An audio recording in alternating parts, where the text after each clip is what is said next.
बलूच विद्रोहियों ने पाक को जब जटाई धूल, पाक ने फिर रोया इंडिया के नाम का रोना।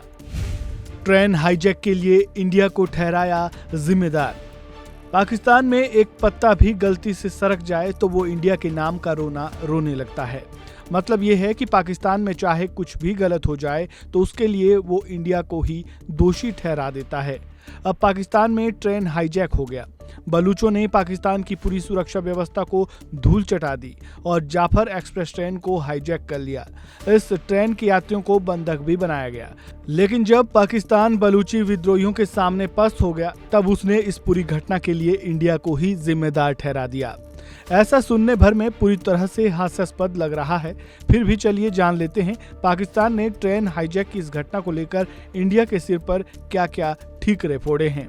दरअसल पाकिस्तान के पीएम शहबाज शरीफ के राजनीतिक सलाहकार राणा सनाउल्लाह ने ना केवल बलूची विद्रोहियों यानी बीएलए बल्कि टीटीपी का मददगार भारत को ही बता दिया है।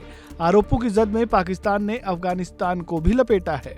राणा सनाउल्लाह ने तो यहाँ तक कह डाला कि इसमें कोई शक नहीं कि ये सब इंडिया ही कर रहा है।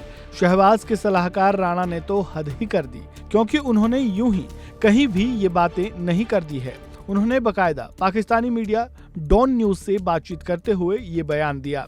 हालांकि डॉन न्यूज के एंकर ने बात को क्लियर कराने के मकसद से राणा को बीच में टोका। उन्होंने पूछा कि क्या आप यहाँ बलूचिस्तान लिबरेशन आर्मी को मिलने वाले समर्थन की बात कर रही हैं, जिसके जवाब में राणा ने कहा कि इन लोगों को अफगानिस्तान में सेफ हेवन मिला हुआ है। अफगानिस्तान में ही बैठकर बलूच विद्रोही अपनी प्लानिंग को अंजाम देते हैं। बलूचिस्तान कोई राजनीतिक मुद्दा नहीं है, क्योंकि वो यहाँ चुनाव नहीं लड़ते। इनका मुख्य मकसद लोगों की जान लेना और दहशत फैलाना ही है। वहीं पाकिस्तानी न्यूज चैनल डॉन के एंकर जब सनाउल्लाह राणा से सवाल किया कि क्या टीटीपी और बीएलए दहशतगर्दों के बीच कोई गठजोड़ है, इसके जवाब में राणा ने कहा कि बिल्कुल, भारत इन दोनों को सपोर्ट करता है। वहीं इनका पनाहगाह अफगानिस्तान है।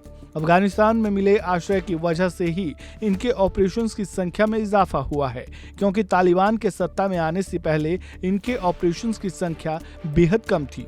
साथ ही राणा ने ये भी जानकारी दी कि पाकिस्तान ने अफगानिस्तान को कहा है कि वो ये सारे काम बंद करवाए, नहीं तो हम अफगानिस्तान में आकर उनको अपना निशाना बनाएंगे। अब पाकिस्तान अपने इस बयान से भी थू-थू करवा रहा है, क्योंकि जो बलूच विद्रोहियों पर काबू नहीं कर पा रहा है, क्या अफगानिस्तान में बैठे तालिबानियों का मुकाबला कर पाएगा। हालांकि इसमें कोई सवाल ही नहीं है कि तालिबानियों के आगे पाकिस्तान शायद ही टिक पाए। फिर भी पाकिस्तानी पीएम शहबाज के सलाहकार राणा ने इंडिया पर ट्रेन हाईजैक का आरोप लगाकर पूरी दुनिया की नजर में भी मजाक का पात्र बन गया है। इस खबर में बस इतना ही। बाकी अपडेट्स के लिए जुड़े रहें वन इंडिया हिंदी के साथ। धन्यवाद।